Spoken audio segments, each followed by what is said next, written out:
안녕하십니까, 가부자입니다. 오늘은 식품가공기능사 요점 정리 7번째 시간이 되겠습니다. 오늘 7번째 시간은 식품가공기능사 세 과목 중에 식품화학 마지막 시간이 되겠습니다.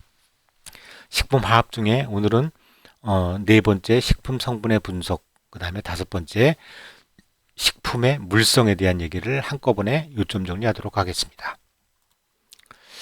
자, 4번 식품 성분의 분석입니다. 1번 식품 일반 성분의 분석. 자, 그중에 식품 성분의 분석 및 평가에 대한 얘기를 하겠습니다. 자, 시료는 식품 전체를 대표해야 합니다. 채취한 후에 균일하게 혼합하는 것이 굉장히 중요합니다. 여기저기서 채취를 해서 평균값을 내는 게 굉장히 중요하죠. 그리고 난 다음에 60도에서 건조를 합니다. 이 60도에서 건조한다는 거 꼭 외워두시기 바랍니다. 그 다음에 50에서 70메시 그 사이로 쳐서 나온 그거를 분쇄해서 사용을 하는 겁니다. 분쇄해서 이 자체도 시험 문제에 잘 나옵니다. 그 다음에 식품용 시료는 최종 30메시로 쳐서 통과한 걸 사용한다. 요거 시험에 나옵니다. 최종적으로 30메시로 쳐서 통과한 것을 가지고 식품용 시료로 사용한다. 이렇게 알아두시면 되겠습니다. 그 다음에 식품평가법에는 주관적 평가법과 객관적 평가법이 있는데 이런 것 같은 경우는 특히 주관적인 평가법 같은 경우는 조사자에 따라 개인차가 크게 납니다. 그래서 주관적 방법에는 기호도 조사, 그 다음에 뭐 차이를 조사할 때 주관적 방법을 쓰고 객관적인 방법은 화학적 방법이나 물리적인 방법을 사용합니다.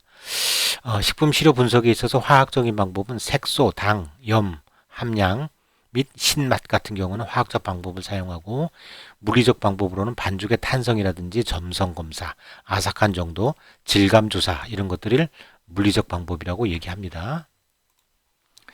자, 다음은 수분의 정량입니다. 수분의 정량하는 방법은 상압 가열 건조법이고 적외선 수분계법, 증류법, 칼피셔법이 있습니다.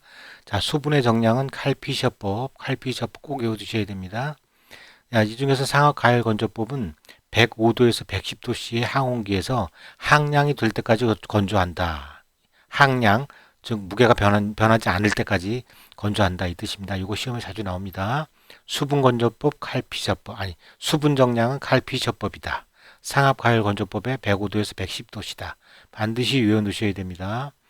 그 다음 지질의 정량은 속슬렛 추출법입니다. 속슬렛. 이거 속실렛이라고도 나옵니다. 이 같은 말입니다. 속슬렛 추출법 반드시 외워두셔야 됩니다. 다음 단백질의 정량입니다. 단백질의 정량은 켈달 질소 정량법을 사용합니다. 켈달 질소 정량법. 이 조단백은 시료 중에 질소 총량 곱하기 질소 계수 6.25. 좀 앞서서 제가 설명드렸죠. 질소 계수 6.25 반드시 기억하셔야 됩니다. 켈달 분석법에서 필요한 시약은 진한 황성과 수산화 나트륨 분해 촉진제 이거 다 3개. 이거 보기에 엄청 나옵니다. 자, 다음 중 켈달 분석법에 필요 없는 시약은 뭐 이렇게 필요한 시약이 아닌 것은 뭐 이렇게 분명히 나옵니다. 켈달 분석법에 필요한 시약은 진한 황산, 수산화 나트륨 분해 촉진제 이렇게 들어간다는 거 꼭 기억하시기 바랍니다. 켈달 질소 정량법에서 질소 계수는 6.25입니다. 6.25. 다음 탄수화물 및 회분의 정량입니다. 자, 환원당 정량 시험에는 펠링법, 베네딕트법, 톨렌스 반응이 있습니다. 환원당 정량 시험에 베르트랜드 소모기 방법 이런 게 있답니다. 이건 시험에 한 번도 본 적은 없어요. 한번 읽어만 보시기 바라고. 자, 다음 조회분 정량입니다. 조회분.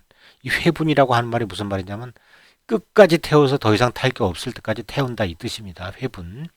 시료를 550에서 600도씨의 전기로 해서 백색이나 회색의 재가 될 때까지 태워서 냉각한 것을 사용합니다. 이 온도 이거 시험에 나옵니다. 550에서 600도입니다. 550에서 600.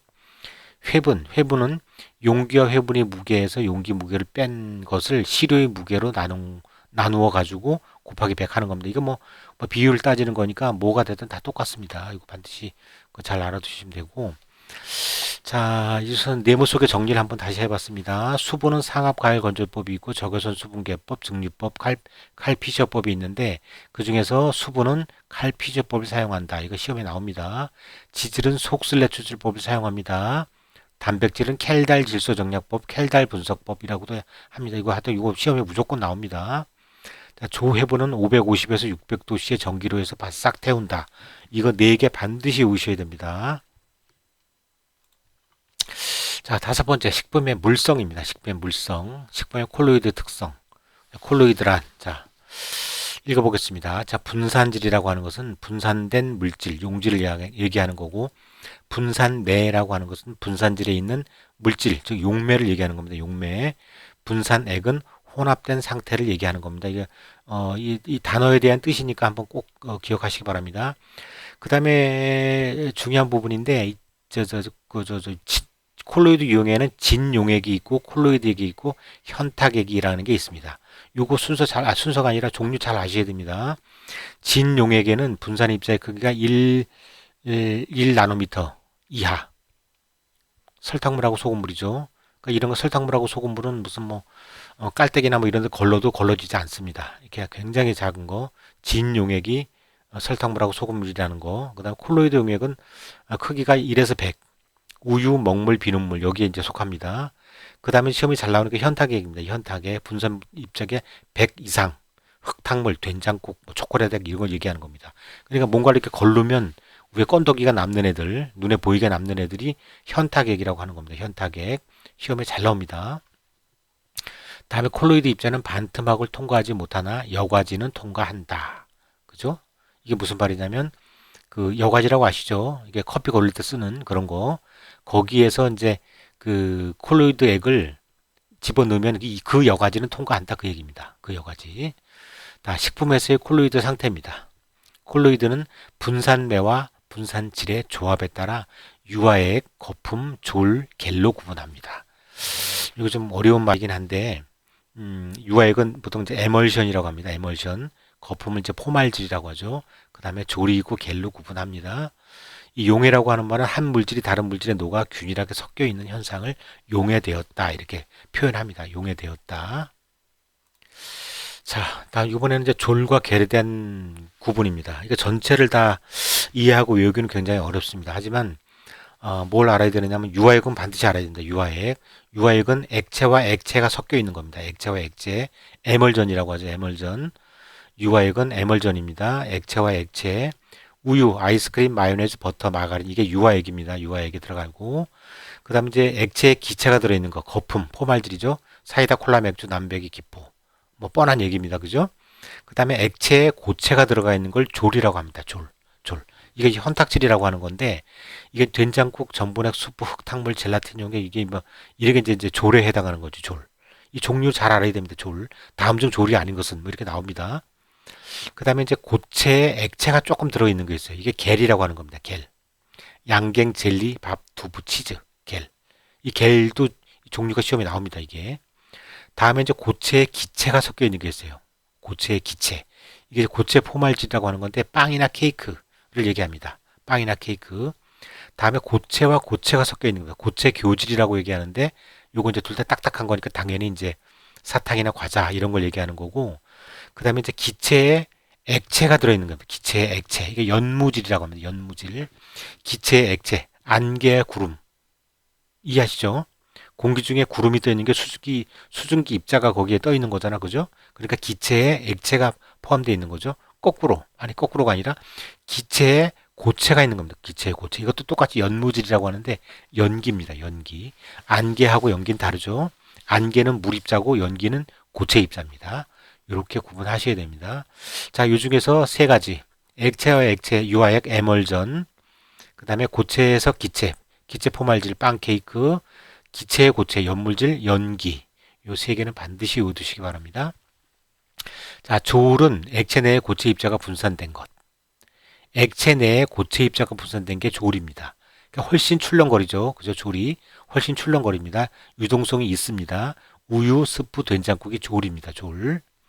그 다음에 겔은 고체 내에 약간의 입자가 있는 겁니다. 그러니까 이게 유동성이 없어. 출렁거리지 않습니다.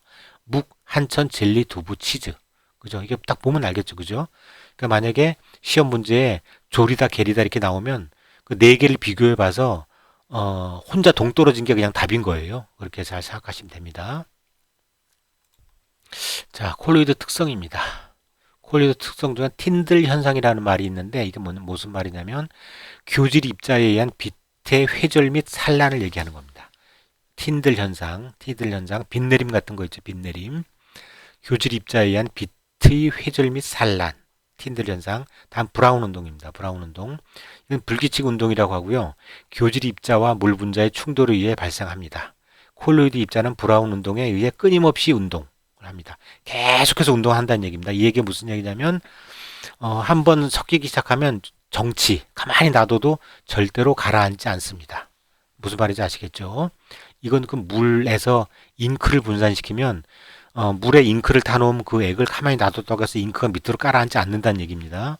이게 이제 콜로이드 입자인데 이게 브라운 운동입니다. 브라운 운동.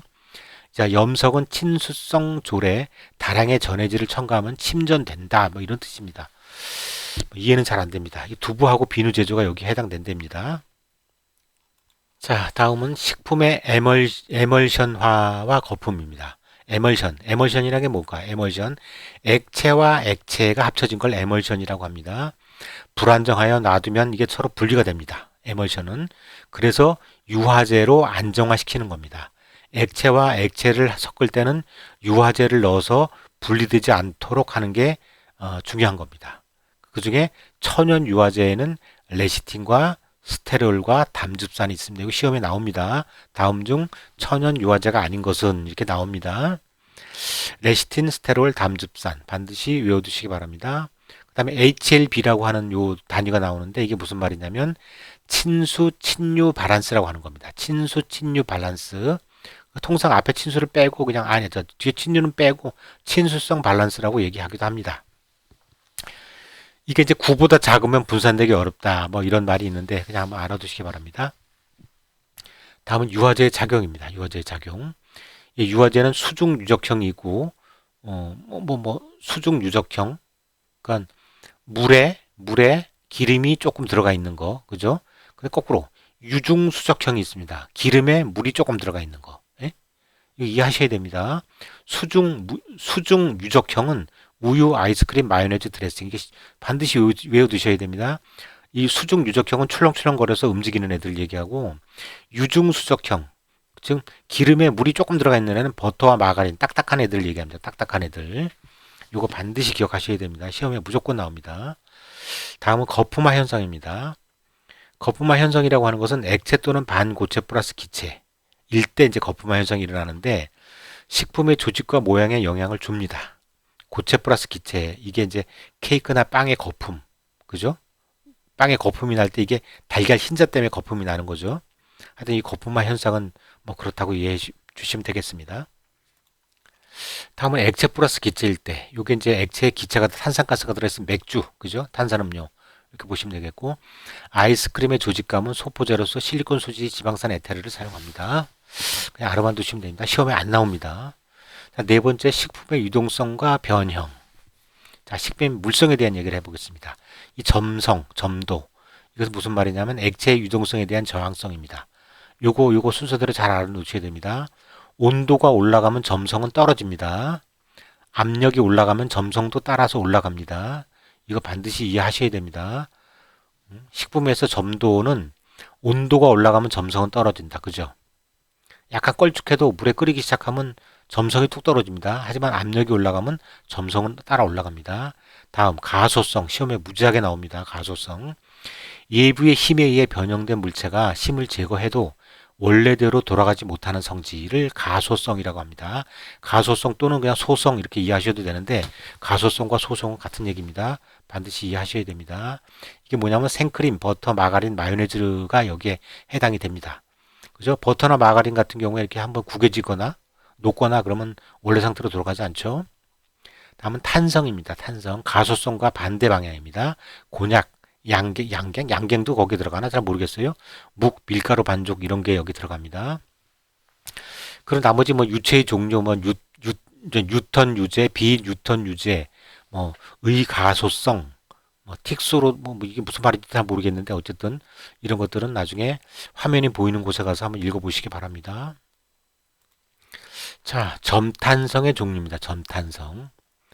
자, 예사성, 바이센베르크 효과, 경점성, 신전성, 편윤성이라는 게 있습니다. 이 단어를 잘 이해를 하셔야 됩니다. 특히 예사성 같은 경우에 이거 시험에 엄청 나옵니다. 점성이 높은 콜로이드 용액이고 낫도 달걀 흰자가 여기에 들어갑니다. 그 다음에 바이센베르크 효과는 액체의 탄성을 얘기하는 건데 연유를 막 젓가락으로 젓다 뿅뿅뿅 돌리면 조금 따라 올라온다. 그게 바이센베르크 효과입니다. 예사성하고 다른 겁니다. 예산성은 무슨 말이냐면 뭘 막 휘젓다가 그죠? 막 휘젓다가 젓가락을 확 들어 올리면 거기에 실처럼 딱 딸려오는 걸 예사성이라고 합니다. 이 예사성과 바이센베르크 효과는 다른 겁니다. 다음 경점성은 밀가루 반죽이나 떡의 단단한 정도를 나타내는 말이고 신전성은 늘어나는 성질입니다. 국수 반죽을 할 때 길게 늘어나는 걸 신전성이라고 합니다. 평균성은 건조된 것을 물에 넣었을 때 물이 들어가면서 이제 다시 부풀어 오르는 거, 건해삼 뭐 이런 것들이 이제 평균성을 따질 때 사용하는 말입니다. 이거 반드시 기억하셔야 돼요. 자, 마지막으로 식품의 조직감에 대한 표현입니다. 조직감. 이거는 굳이 설명하지 않아도 잘 알 것 같은데 그래도 한번 읽어보겠습니다. 굳기, 고체 변형에 의한 힘, 부드럽다, 딱딱하다. 응집성, 식품을 구성하는 내부 결합의 세기를 얘기합니다. 부착성이라고 하는 것은 부착된 물질의 표면을 떼내는 데 필요한 힘, 끈적끈적하다, 들러붙는다, 뭐 이런 거. 씹힘성은 씹히는 데 필요한 힘, 쫄깃하다, 질기다. 그 다음에 검성이라고 하는 것은 반고체 식품을 씹는 데 필요한 힘, 뭐 고무질, 굳기와 응집성과 관계가 있다고 합니다. 그 다음에 부서짐성은 고체 식품을 부수는 데 필요한 힘, 바삭바삭한 정도를 가질 때 이렇게 부서짐성이라고 표현을 한다고 합니다. 자, 이걸로써 이제 그 식품 화학에 대한 전체 그 요약을 마치도록 하겠습니다. 다음번에는 이제 그 두 가지가 있죠. 뭐 가공에 관련되는 것과 그 다음에 식품 위생에 관련되는 게 두 가지가 아직 남아 있습니다. 그거는 이제 정리를 하고 있으니까 천천히 정리해서 올리도록 하겠습니다. 감사합니다. 가부자였습니다.